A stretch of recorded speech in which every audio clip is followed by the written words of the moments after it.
Hi guys, good morning. So karon no, mantay laing nga buhaton no. So magkalingawan ta karon ko manaita sa tong magtaita sa tong Carsones no. So kumusta naman ta karon mga kasisin.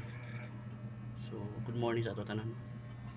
Sa mga followers diya, tala sender no. Non-followers or viewers na ako no. So thank you sa inyo no. So karon para yung tayo sa atong Carsones no. Lagi ang live na to karon. So ato siyang i-vlog no. Mira guys,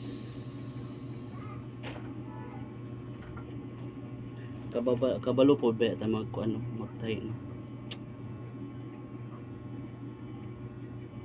Ana ara na siya guys. So atong gamiton karon nga pagtay ani kay pangalan niya no, lilip nga karon pagtay.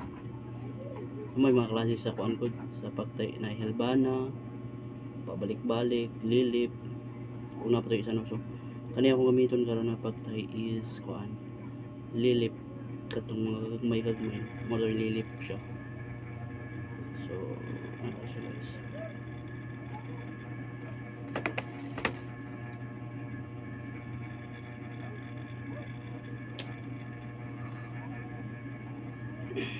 so kuan tagtay tayo no kay kapay budget mo palit no. So kailangan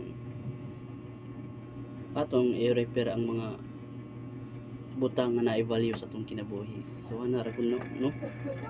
So atong atagan ang importansya ng mga butang nga miagi na sa atong kinabuhi no. Ana ra mo yung kinabuhi dapat kung sa atong mga butang nga miagi sa imo, so dapat tagaan nimo value, dili kay pag humani mo gamit imo nang ilabay para sa anyo tagaan nimo value bitaw. Ana ra gyud ang life no.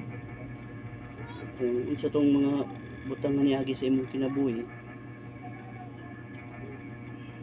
dapat tagaan nimo value. So ana ra nang life no. So thank you for watching no. Amping ta kanunay.